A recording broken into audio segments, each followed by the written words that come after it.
Right now we're backstage at the Orpheum. The Idol tour is concluding in a few days. How do you guys feel about this? Not a few days. I know, right? Don't do that to us. It's a week, right? A little over a week. 8 days. 8 days. It's insane. I think it's mixed feelings because I think it's mostly bad. Mostly like we don't want it to end. Mostly like we don't want it to end, but you know, we need to get in our own career, and a lot of things are coming up after this for us. I mean, just getting to work, you know, writing and stuff, like to get actually moving in our own careers as individual artists. So there's that, but I think in general, I'm speaking for myself anyway, I'm gonna miss everybody, and I don't really want it to end. I feel like whenever you're asked that question, you guys always say like you're gonna miss each other, and it kind of sounds cheesy. Like I follow you guys on Instagram, like you guys really are a family. So when you guys aren't together every day, it's gonna be difficult, right? We don't have any other friends. No, but seriously, we talk about it. Like sometimes he'll bring it up. Sorry, I'm looking like a wafer. I'm like, oh. No, he'll bring it up, and we're like, yeah, that's true. You don't talk about it because you know we're gonna get all sad and everything. But when we actually think about it, we like when we go home. It's gonna be weird. You know, I'm probably like the most sentimental out of everyone. This is gonna sound really cheesy. The other night I was on the bus and I was just sitting in the corner, kind of observing everybody, and then I like pulled out my phone and just started recording just what's happening. I was just like, we're gonna look back on this like a few years from now and be like, like remember those days when we were on the bus? That was so cool. Yeah. There was nothing specifically that I was recording. I was just literally recording our interaction. Oh yeah. What is going to be next for all of you? I know we were talking. There's some stuff in the works for some of you. Can you hear anything, announce anything for what's happening after the tour? Getting after it. We're getting after it. We're just. Nick, you can specifically announce. Yeah, you got some stuff. I can. Yeah, well, I mean, I'll be putting. I'm gonna start. I'm gonna start writing. I've already been writing with a bunch of good co-writers and stuff. So we have a bunch of songs in the works, and I'm gonna be writing a lot more and then recording them. So I mean, I don't have an exact date for the album, but it will be out, you know, before the end of the year probably, or right after, you know, the new year. So yeah, it's gonna be a lot of work, but I'm pumped. Do you guys have a dream duet that you would want to be on stage and perform with this person, besides if it was the person that you sang with at the finale? Adam Lambert. Adam Lambert? Yeah. Ooh, I would like that one. Man, that is so tough. Justin Timberlake.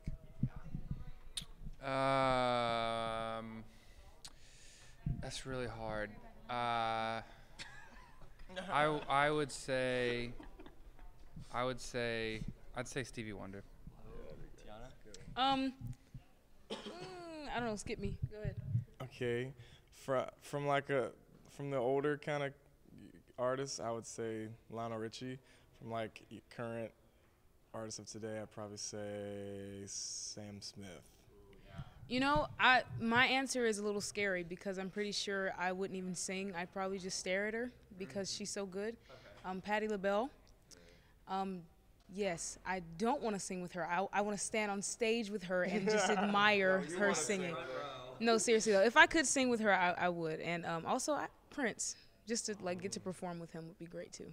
So I saw on Twitter and on Instagram some of you guys were at the Kelly Clarkson concert last night. What was it like? You guys now know Kelly Clarkson from working with her on Idol. What was it like to be in the audience, listening to her songs, and know that she was just like you guys on Idol, won the show like you, Nick? What was that like? It was pretty insane. I know I was sitting next to Tiana. We were both talking like, there is a stadium, there is an arena full of people who just want to hear her sing. They're all here. They bought tickets. They're all here to hear her sing. And how mind-blowing that is, especially like you said, she was where we were. I mean, she was no one until the show, American Idol. And she talked about that actually herself a little bit. It was really cool. Yeah, I was gonna say also, we were while we were talking, he brought up the fact that, I brought up the fact that we do it. Like, you know, we stand up on stage, and even though it's not like arenas and we're selling out arenas, because I was watching, it was funny, I was watching Pentatonics, and I just imagined us five in their spots, and we do it we do it in front of people, you know, it's crazy. It's crazy to think about. You know, she was talking about during the concert a lot about how there are so many different talented singers, but not everybody gets that break or gets the chance to be on the show that she was on.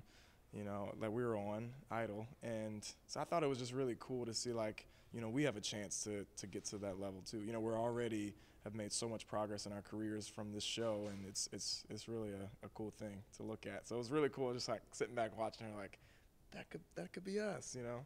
That is us, We're on kind that of. way. It really is, you guys. I mean, looking at this, I mean, it's a huge theater. Do you guys ever get nervous? Are you guys used to it by now? Or is it better without it being a live show? It's funny because I get to hold the mic. Okay. I was thinking about Kelly. There's something about her aura and her energy. We have been on, what did we do so far? 30-something cities. And it takes, sometimes we have to like pinch ourselves to wake up because we're so tired and we're moving from city to city and we're doing the same set over and over again. So we get like, we have to shake it off. Kelly she has like a baby and another one on the way, and she's been doing this for like 14 years now, and she still seems like every show is her first show. And I feel like this, I think maybe we're at that point, and we're trying to make the best of the last couple of days. And I feel like the energy is going to be crazy, because if it's not, I'm going to kill you guys. So this next season, it's going to be the last season of Idol. What are your thoughts on that? And if you guys were asked to come back at any point during next season, would you guys come back and either do like a mentor session or perform? Or? That'd be cool That'd to be have a a dream. 17-year-old mentor some people, wouldn't it? The first one. No, I think that'd be super cool. I wouldn't mind. Like, I don't think I would think twice about it to come back on and do 100%. something. I mean, we kind of not owe it to them, but we're very thankful for them giving us this platform to work from. So absolutely, I would love to come. I'm already planning on coming back to at least watch. Good. You know, to be in the audience in the finale. Yeah, I would love to. Honestly, I love the entire process from the first like producer audition all the way to the very end. I loved Hollywood Week. It was crazy. It was stressful. I loved it. I loved Hollywood Week. Yeah, I'm getting like anxiety just being back here at the Orpheum, because this is where Yeah, it was here. As I said, I follow you guys on Twitter and Instagram, and I saw with you two, there is a picture of you painting Jax X on her cheek. Yeah. Do you do this often, or does she redo it? This was I think Clark also had some practice in Xing up Jax, and that was my first. I did a really good job. This was her. Let me see it. That's not bad. It's a little thinner. Mine had a little bit more, meat to it. That's weird, but yeah, it was. But yeah, that was. That's her X. Got X her up. And how do they compare with the ones you do? I think they were really good. Tiana so far had the best X.